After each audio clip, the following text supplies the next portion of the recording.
Welcome, everyone. I am so happy to have you with us today.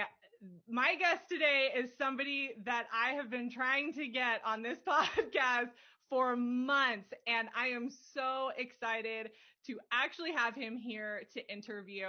And his name is Shikhar Kwatra, and he works for IBM as an inventor, as a master inventor. He works in data and AI. I mean, his resume is absolutely insane. And when we connected on LinkedIn, I knew that he had to come onto the podcast and share his story because, oh my gosh, the things that you've done in your career, and I feel like you are just getting started at this point. So it's so exciting. Thank you so much for agreeing to be on this podcast and sharing your story of being an inventor and having over 300 patents and inventions. That just absolutely blows my mind. Thank you so much for being here today. Thank you. Thank you so much, Julia, for having me here. It's a pleasure. It's definitely a pleasure. Yes. Okay. I just want to jump in because I feel like there's so much in your career path to talk about, and it's so interesting to me. So let's jump in with tell me about what you do right now. What is the position that you have and the work that you do right now? Sure. So currently I work as a data and AI architect. Some people can also say it closely ties with data scientist. So working with a lot of clients right now, client engagements, where my main expertise I would like to call is ML ops. What that means is right now as data scientists, we would build a lot of machine learning projects, and most of them are like hobby projects. But when it comes to productionizing your models, right now, I would tell you that only 20% of the models that are developed are actually pushing or being pushed into production. And the main reason is, it's more of data science and machine learning. It's still more of a research field or research area. And there are so many differences from a rule-based approach. It's not, very deterministic in fashion. Mm-hmm. So when we look at ML ops, which essentially means machine learning operationalization, it's basically creating that end-to-end data and AI pipeline, all the way from fetching data from different kind of clients, different sources, applying some governance rules and policies on that data, right? Like you might have your social security information. Right. A data scientist doesn't need to care about social security information. So an administrator might want to hide that particular piece. So applying those GDPR rules, compliance rules on the data, and then pushing that model into validation step after building a particular algorithm, running a different model, um, deploying that model into a development environment, validating that model, and then eventually pushing that into a production stage where um, millions of requests are being sent to score the model. What it means by scoring the model is you want to understand the output. So think of it like a REST API or a third party endpoint Okay. that you can continuously poll and try to get the output. Again, I'm going a little bit granular, but just to come back, take a step back here. No, Um, that's so I'm following you. I don't know if everybody's following you. I'm following. okay, great. That's okay. Trying So trying to make it interesting. as broad as possible, but having that understanding of a data and AI pipeline, and eventually building ML ops solutions for the clients is basically my main task as a data and AI architect. Is this like is this really applicable in like finance? Is that would that be an example of that? Absolutely. Okay. Be it finance and banking sector, be it healthcare industry, you name it, customer segmentation to customer churn models and all of those different kind of things. It all comes under, building MLOps frameworks. And then basically the idea is to provide explainable insights to the auditors, to the C-suite execs of the companies, and eventually have that pipeline up and ready for production that it saves enormous amount of time for our banks, for different kind of sectors as well. call it financial, healthcare, gaming platforms, all of that stuff. Okay. Okay. So back in my higher education days, I used to work with financial engineers. Mm-hmm. So they used to build like different models and things. So for my understanding as a layperson, Mm-hmm. you're like above that. Like you're kind of building like the whole structure of the process, and somebody like a financial engineer would come in and build a portion of that, right? Am I understanding that right? I would say yes, yeah. So when you're thinking of use cases, um, I would say when we talk about MLOps, you will have data administrator, financial engineer, data scientist, data steward. All of them working together in this cross matrix collaboration, if you will, in order to make this happen. So you have data ops and ML ops. It's like operationalizing your data, operationalizing your machine learning aspect to it as well, and building or tying that together to eventually create something substantial. So yes, all of those people, including not just these engineers that I talked about, but even business analysts, even execs who would eventually be looking at the outputs Right. to provide some recommendation to the clients. So even that's also a part of it. Okay. Okay. So basically, we're taking a bunch of data that a company might have, Mm-hmm. whatever that would be, Mm-hmm. and you're putting it through the AI, you're putting it through a process that's Mm-hmm. going to spit out like a report or whatever they need to know. That's essentially like is that like a simplified Yes, version? exactly. Absolutely. So Okay. that would be one use case where we can generate a report which with something what we would like to call some kind of fact sheet, which can be provided to the clients and even our internal folks as well to have a better understanding.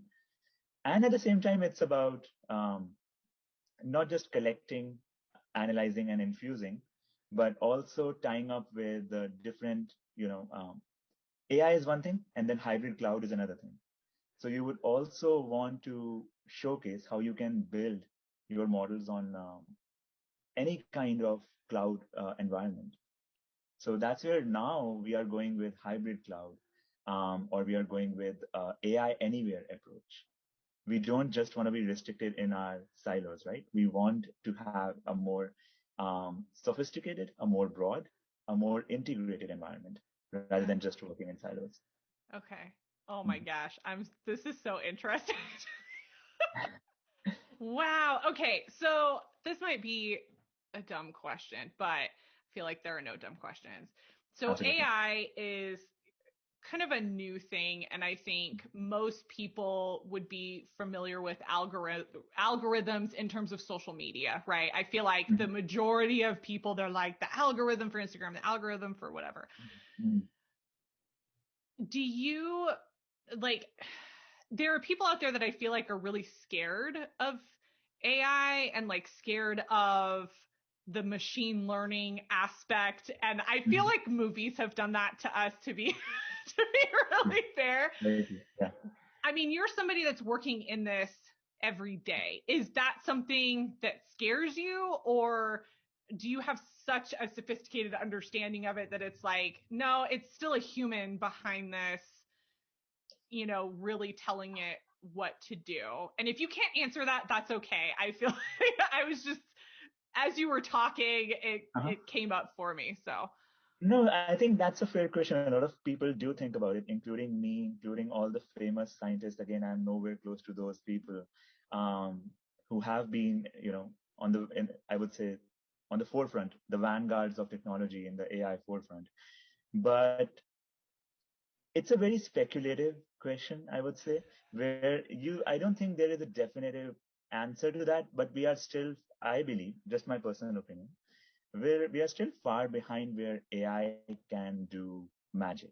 AI can do everything. There will right. always be um, a human in the loop, is what we like to call it, who would be involved and working closely with, if you want to say, robots or different kind of machinery that you want to apply, even if they are self-learning, right? Even Right. if we are putting some algorithms where they can learn, um, we still need to follow Asimov's rule if someone wants to read that, or um,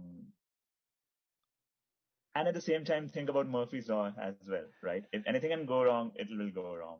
So it's an open-ended question. People do still speculate over it, but I think we are still far behind, because when people think about AI, a lot of people do think about it's just black magic or something.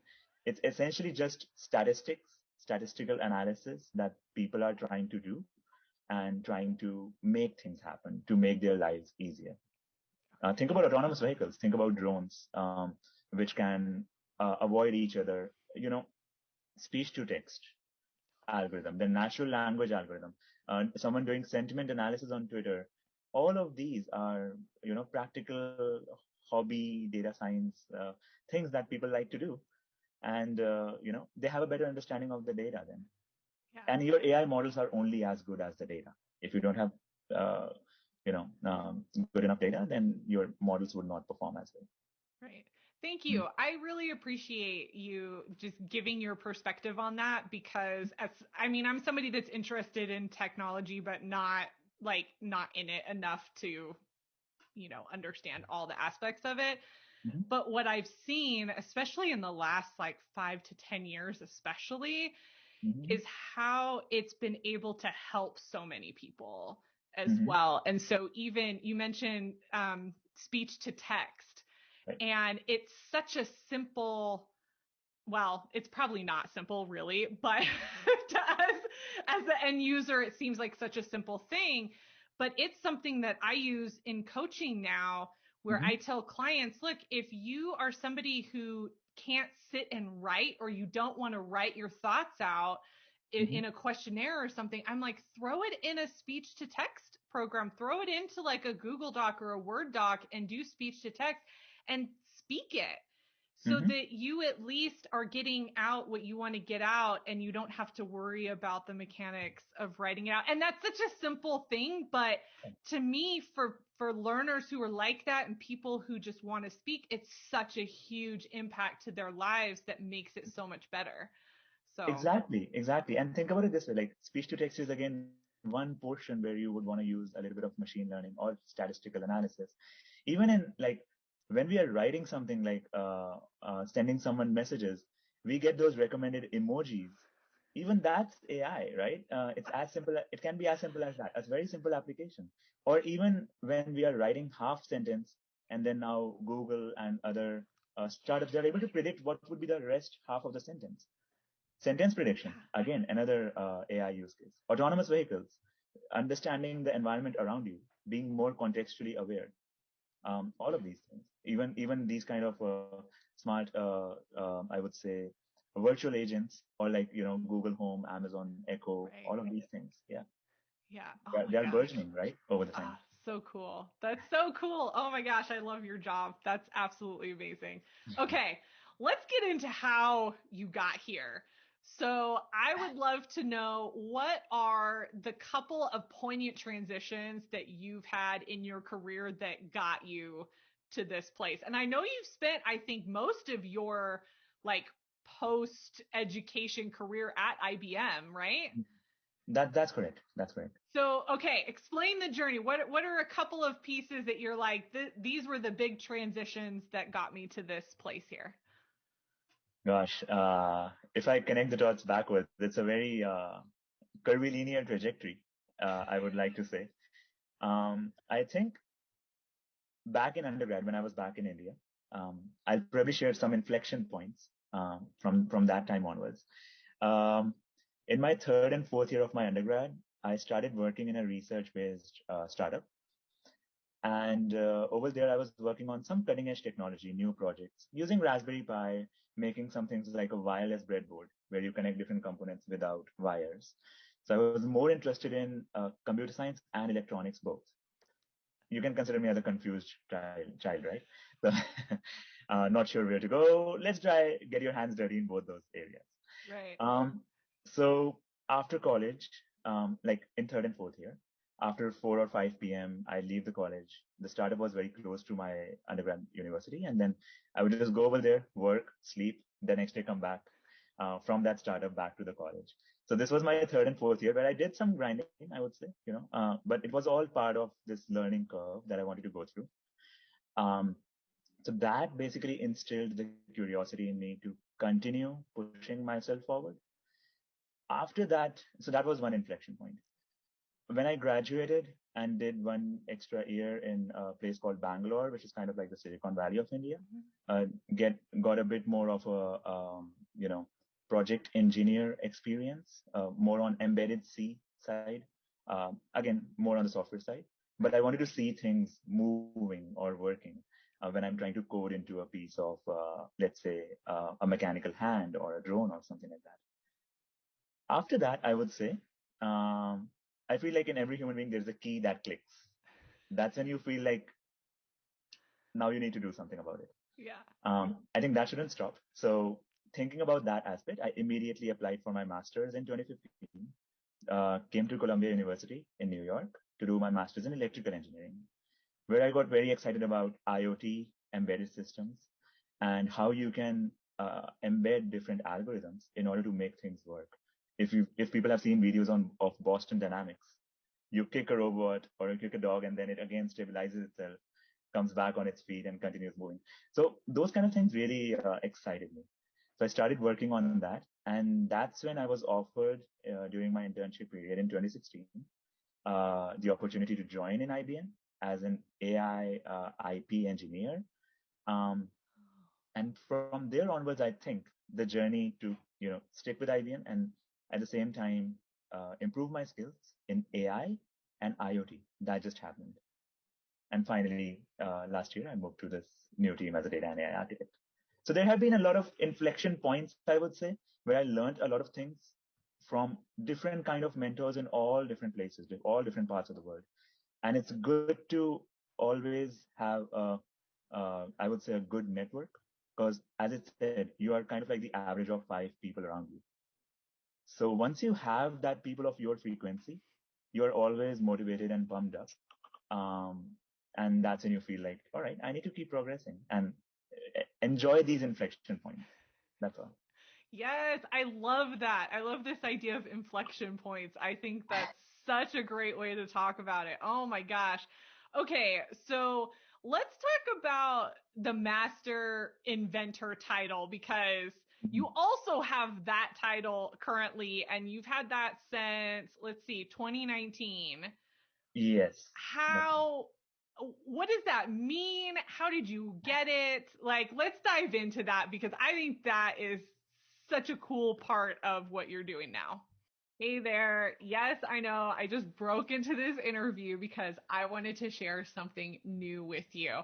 As you know, I'm a career strategist and coach, and for years I have been helping professionals get to the next step in their career. And one of the resources that I have used consistently is LinkedIn. If you just rolled your eyes at me, hear me out, hear me out. I have a client who started putting in the work to revamp her LinkedIn. She's always had it, but it just wasn't working for her. She wasn't getting recruiters reaching out to her. She wasn't being noticed in her industry. So we honed in on her career goals, transformed her LinkedIn profile, and created a strategy to help her get to the next step in her career. On average, she now gets 2 to 3 messages per month from recruiters wanting her to apply or interview for positions.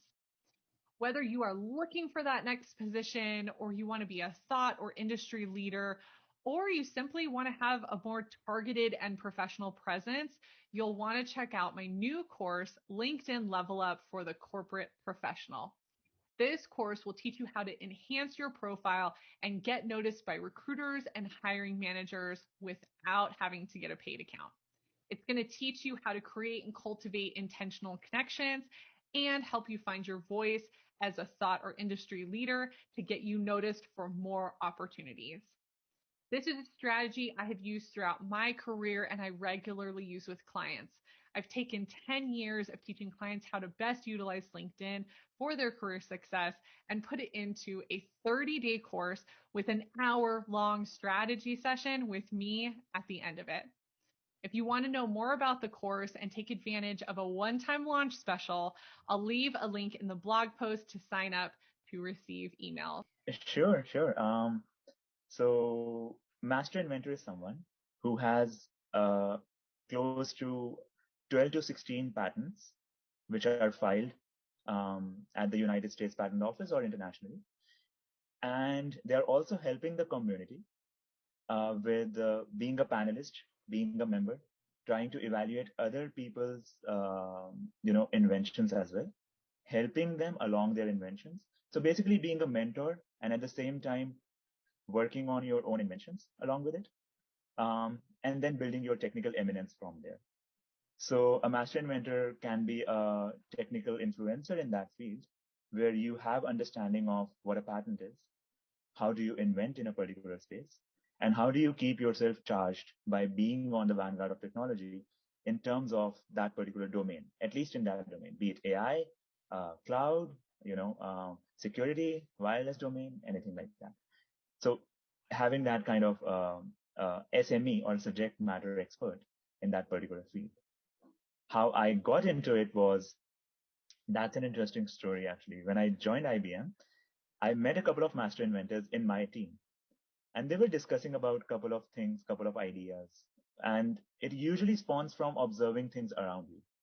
People talk about anything and everything, right? When it comes to practical problems. Hey, I can't commute to office today because I have a flat tire, or when I'm doing something or building something, I'm always confused. And all of these wearable devices are coming up. The technology is growing exponentially. So I think I kind of shamelessly just barged in over there into the conversation, and I said, "Hey guys, I have an idea. What if you do this?" I think from there they said, that's an interesting idea. We didn't think about that enhancement. Why don't you grab a seat and tell us about it? So I started sharing it. Quite a brazen approach, but I think now I'm happy about it that I did. I think it was a part of the networking event in my team.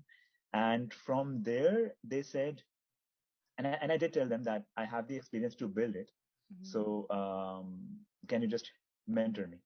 And they said, sure, yeah, we'll help you out, and you can start writing or documenting all of those steps that would be involved along with the algorithm in order to create this kind of invention possible. And from there, the first time when I presented that to a panel, it's very similar to like presenting your thesis. So when you present it to a panel, that's when they give you a green signal that it can actually proceed, that we haven't seen something like this before. They do some extensive prior art search or a background search, whether something has been done, and eventually proceeds if there's no prior art found in the space. So from 2016 till 2019, I continued along this journey. The task was to have 12 plus patents, but I think I kept cranking. I did like to joke around with my friends that I don't have a life over the weekends, so I will go to a Starbucks and just start writing up a particular idea and thinking about that problem from an engineering mindset. Right. That's the main aspect. You talk to people, you listen to people, not with the intent to reply, but sometimes with the intent to understand. So when you do that, that's when I think you can kick in your engineering brain and then try to think of solutions from that mindset and start building the solutions.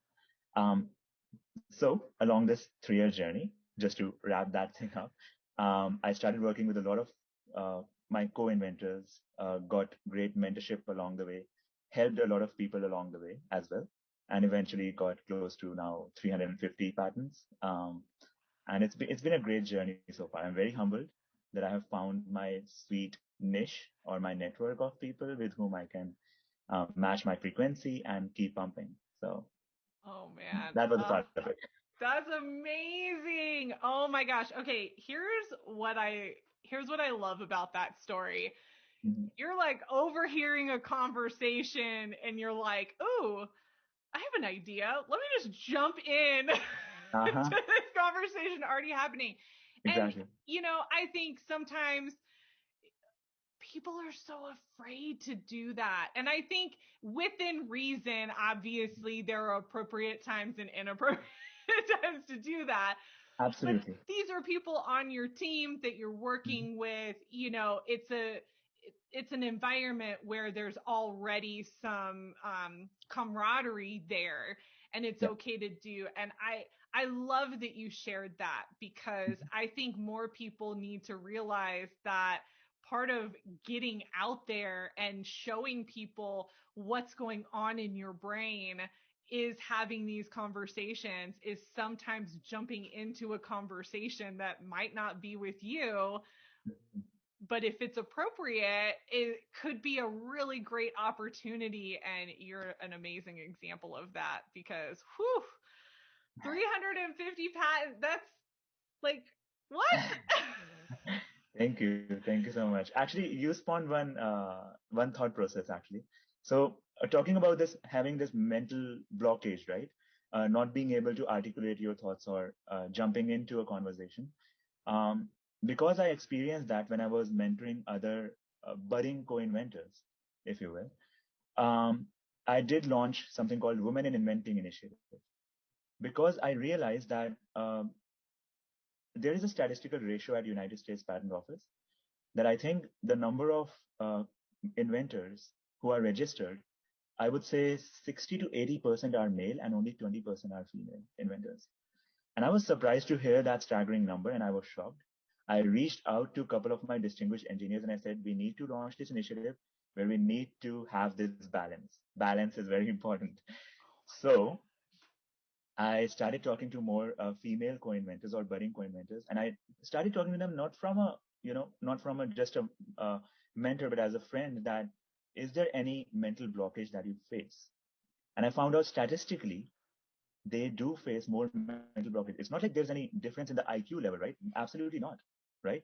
Women are supposed to be more, or they are considered to be more of a multitasker compared to men. And at the same time, if you are technically adept, the only thing is that's blocking you is your hesitance level, right? Your reluctance. So because of that, I just reached out to a lot of people and then started you know um, internal conferences, you can call it, where I just talk to those people and then ask them, you don't need to be afraid of sharing your ideas, and there is no dumb question, as you stated a couple of minutes back. Just throw your idea and don't feel like you'll be judged on that idea. Think about it from a way that everyone around you is exactly on the same page as you, right? And there is no high or low in the gender margin or anything like that. There is no bias that you need to consider. Just go along with it, showcase, throw your idea, and throw it and talk about your idea with the people you can trust, and then try to spread it around. So because of that initiative, we will try to improve those numbers a bit. And I think I kind of feel proud of the fact that we pushed for it, right? Because these are the things that we need to do in the society right now that's lacking. And that can actually create that balance that we would want in a society. Oh my gosh, that is so amazing. I have chills, because as a woman, having been in the workplace, as most women will tell you, sometimes it is very hard to have a voice. Yeah. And it takes, I hate saying it, but a lot of times it takes men Mhm. coming in and saying, no, you have a voice. Mhm. Let me help you, because Right. I have a position. And so I am like loving that you Mhm. recognized this, and Mhm. now you're trying to help other female inventors just get out there, because that's likely all they need, is just, Yes. they Exactly. need just that support and somebody to say, yeah, it's a good idea, go Yeah. do it. Exactly. Yeah. Exactly. So that was the main intent. And of course, it's not like you're just walking in and then just showcasing or being a braggart about it. Once you, I mean, people need to realize, yes, you are humbly being welcomed into a niche, and then you can always feel free to share your ideas with whoever whosoever you're comfortable with. Right. And once that happens, then the journey it just kickstarts. It's like a Kickstarter program within itself. That's so amazing. Oh my gosh, I'm so glad you shared that. That is absolutely wonderful. Ah, okay, let's get into some more tips because I'm already loving what you're saying. So I want to make sure that the audience like hears as much as they can out of you. Okay, so I would love to know what are 3 of your management tips, like Mhm. your main management tips, and this can be as somebody who is managed by somebody else or somebody who manages or even mentors other Mhm. people. What are kind of your top tips that you have for people out there? Wow, that's a tough question. I'll have to think about it. One thing is, don't lose your curiosity. It's something which is ingrained from the start before we even started going to schools. If you can be intrigued by even the very tiniest of things, very minute things, just keep that excitement level intact. We don't want to just exist, we want to live, right? So, um, and there is a quote which I like to share with people, like, to rest your mind is to rust your mind. So I would say, just try to spread your wings. Don't try to. Um, you will have a lot of failures in life, but try to use those failures as a positive feedback so that you can get back up on your feet and try to go along that race once again. You know, and again, you don't even have to consider this a race. It's just something where you need to enjoy along the journey. It's your life. Um, Quite often what happens is we end up comparing our journey with different people. Sure, there can be 10%, 20%, 30% plagiarism if we think about it from like my life being similar to someone else's. Mm-hmm. But if you just start comparing your achievements with someone else, then you are kind of losing your track and feeling that grass is always greener on the other side. Whereas you might be overlooking that the grass on your side is getting in a different distorted shape.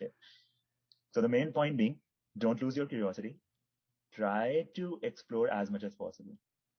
I I think everyone should stay in that exploration stage unless and until they have found their sweet spot. I still say it, and I say it even to my friends, that I'm still confused about a lot of things in my life. Be it about my work, be it about anything else that's happening around me. And I think it's okay to stay confused. But when you need to get stuff done, at that point of time, just get it done. Be focused. Because sometimes we end up overthinking a lot of things, Mm-hmm. eventually becoming a little bit negative quite often at times when we are along that overthinking trail. And it's very hard to push ourselves back. We have left the shore long time back. Now we are in the middle of the ocean on a boat which has probably a hole in it, and then just we are waiting for it to drown. So Yes, that's a good analogy. I don't know how I went over there, but it's sometimes if it analogies you can feel what's the right mindset. But you need to always hang yourself to the rope, which is anchored on that shore, so that you can pull yourself back on your feet and then continue moving. So don't lose the motivation. Keep your curiosity alive. And I would say another thing: keep it simple, silly. That's the KISS principle I like to follow. Don't try to overcomplicate things. Um, you know, uh, if you are able to explain something to someone or maybe to your 10-year-old kid, that means you're golden. That means you've already understood the concept behind it. So don't try to overcomplicate things, even though it may look very convoluted. But try to simplify it down. Even if you need a piece of paper and then write down what else you need in order to balance your entire daytime, Mm-hmm. it's totally fine. And it's fine if it doesn't work out. But keep pumping. Don't lose your motivation. Okay, so for any parents listening, I feel like you know how to explain something very simple. And I read a statistic somewhere, and I am not going to get the numbers right, but what they found was the kids that end up excelling and doing quite well in school outside of just their natural intelligence Mm-hmm. are the ones where the parents actually explained how things worked. So if they asked a question, the parent would go through and not just say like, oh, it doesn't matter, but they would talk about step by step. Okay, this does that, and this impacts this. And I heard that, oh my gosh, I think my son was like 1 at the time, so it didn't really apply at that time. But now he's about 3.5 the time that we're recording this. And I remember that to this day. And so now when he asks me a question, I make sure, whether I think he understands it or not, which I will tell you, I would say about 90% of the time he does understand. Nice. But I break things down for him as simple as I can for as long as he will pay attention to me, so that he can get that processing component and he can see how things work. And if I don't know, I will say to him, you know what, buddy, I don't know the answer to that question. Let's find the answer together. And we'll look it up and we'll find something, to help us with that. And oh man, you can see the wheels turning, and he remembers. It's crazy. And so even just that little piece, when you can explain to kids, it has such a huge impact. So Absolutely. And I think you threw a very good thought there. You don't need to know everything. I mean, you know, um, we are not an amalgamation of all the geniuses in the world and then just embedded inside us.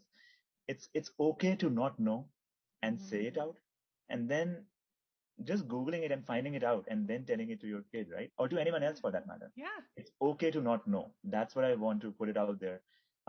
Sometimes because our alter ego or a part of us doesn't want to accept it, but it's I think that's a unique idiosyncratic trait, if you want to call it that way, that people need to digest very willfully. That it's all right, even if you don't know it, we can figure it out. Yeah. I will tell you, as a career coach and career strategist, I say I don't know more more often than not, because I used to be, when I worked in higher ed, and even now a lot of times, I was a generalist. So I didn't have any specific area that I was focused in on. And honestly, my personality is such that I have an interest in everything. So it would actually bore me if I focused in on like one sector or something like that. But I would have students come in. I had one student who said, I want to be a beekeeper in South America somewhere. She was like really passionate about bees. And I was like, okay, I don't know anything about that, but let's jump on the computer. Let's figure it out. And the one thing that I was really good at was research. And I could go to Google and I could very quickly pick out, this is a legitimate website. This is a legitimate resource. And I would send that to them. And that's the thing. I'm not going to know everything. I'm not going to have the answers, so even working with a career coach, if you're expecting your career coach to know everything about every job and every sector, they're not. Right. But you have to look at what they bring to the table outside of that. And if they can research and they can work with you, that's the really key component there. And I have to bring up something else that you talked about.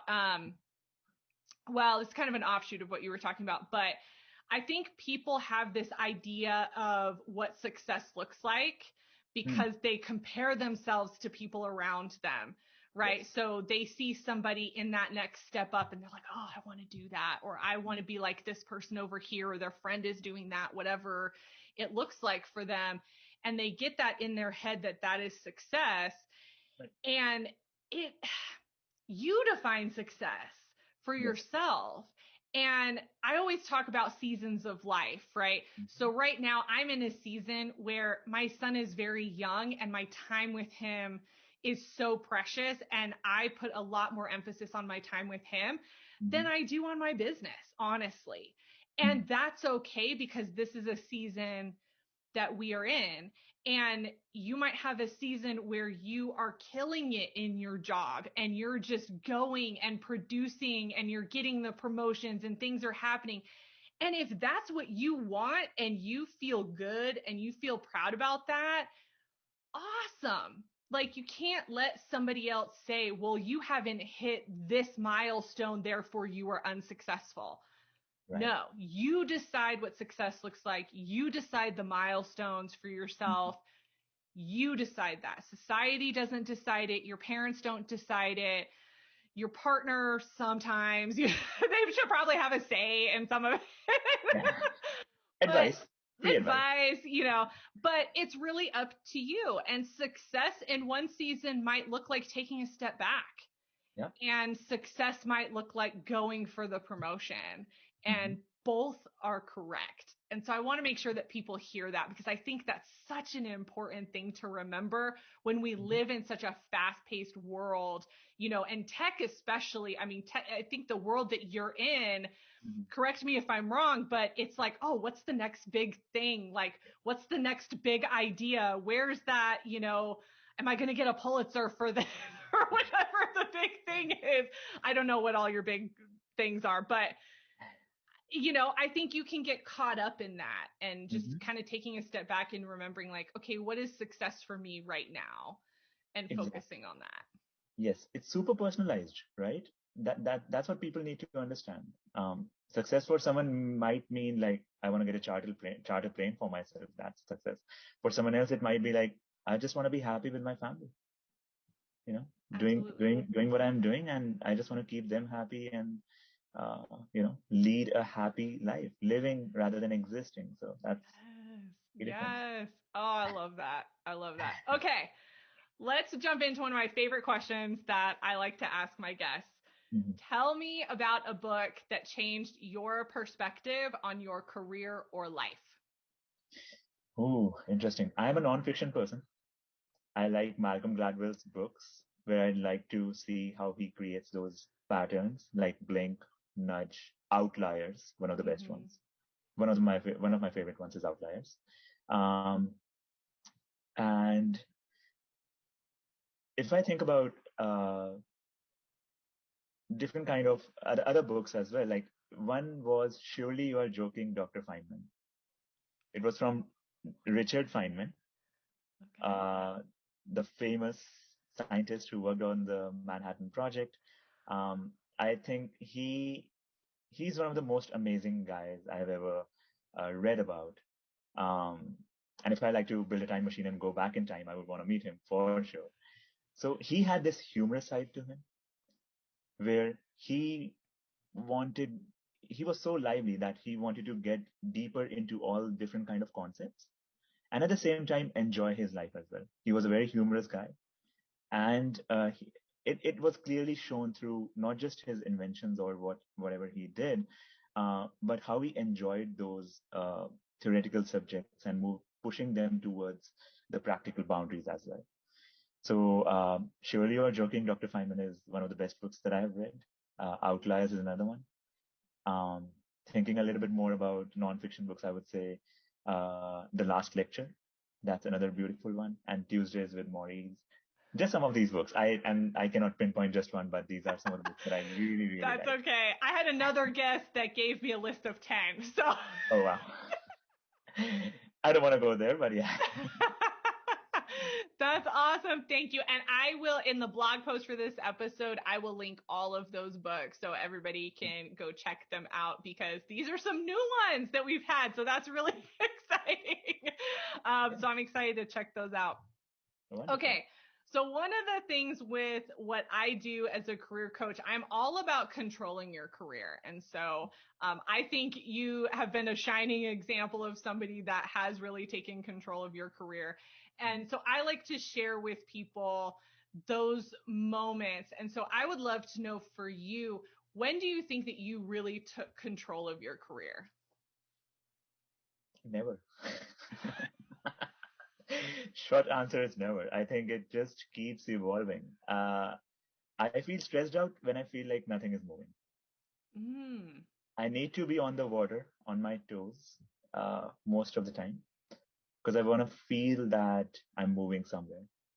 One thing that I felt or feel mathematically speaking is if last year you were on at time t you were on x, today I want to be at x plus 1. At least a bit of a curve should be going in an evolving direction.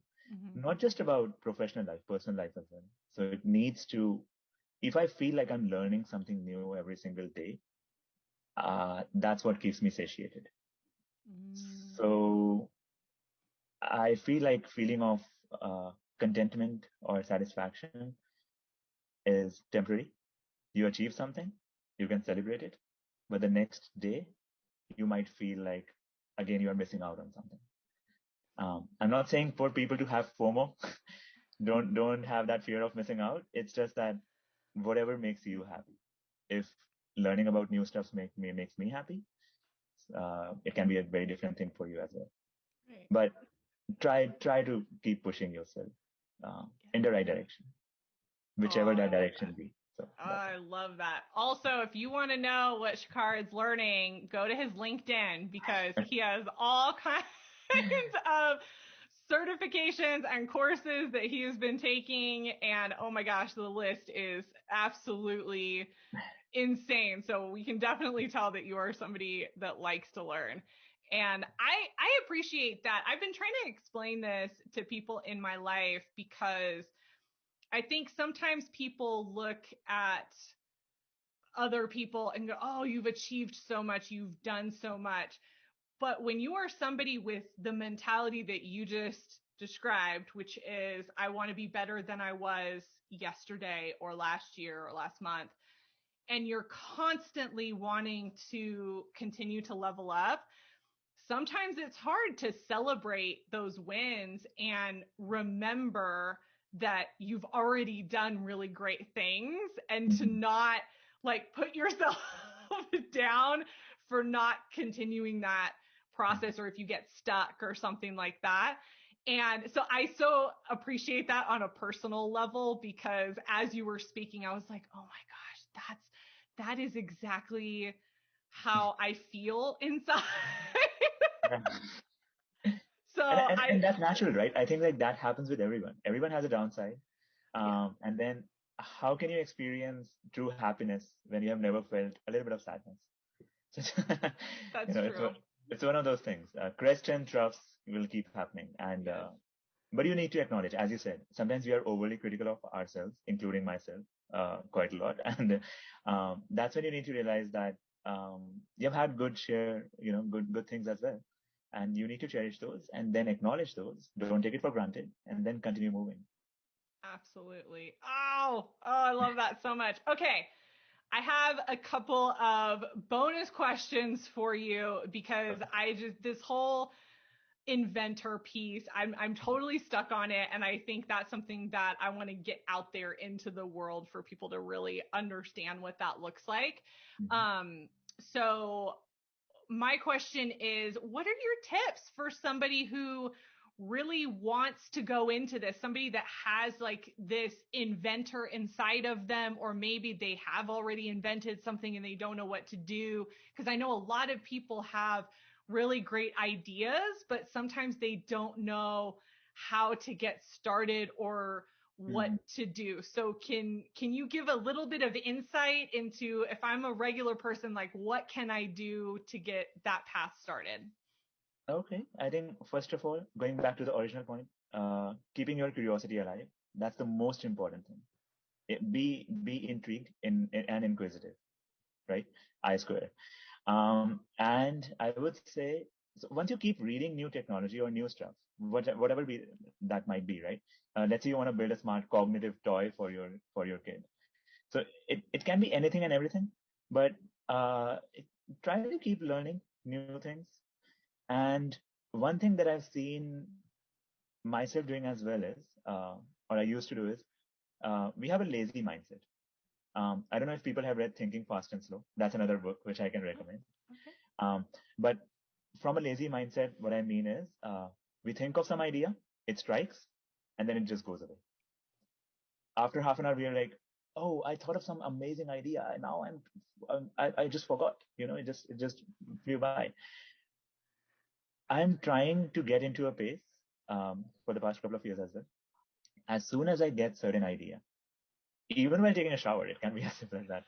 I will try to open my Google Keep and immediately write it down. If you write just 2 sentences on that idea, it'll stick. Mm. It's like you're writing your own journal, right? But like people express their thoughts in journals. You can think about different kind of ideas. At night, it might be better to read something good, which can help you, ignite your gray matter. Um, so these simple things, right? And when you're reading something very complicated, try to break it down into chunks. If, as I said, like if you can explain it to a 5 or 10 year old, then is the only moment that you feel like you are a true teacher. So these are just a couple of things that I would like to reduce it to practice Yes. personally and share it with others as well. That's awesome. Oh, such great tips. That's such a good idea. I honestly did not even occur to me to just write it down when you think about it. Mhm. I'm going to start doing that because Yeah. I mean, we have our phone with us our entire time, right? And right. we cannot live without it now in this generation. And Yeah. you just need to open an app and just write 2 sentences. It's going to take 10 seconds, not more than Yeah. that. Yeah. So Oh my that's gosh. interesting. So good. Okay. So you've shared a little bit about kind of the journey, the beginning of the journey and all of that. Okay, over 350 patents. That's a lot. That's a lot of ideas. That's a lot of curiosity being put out there into the world.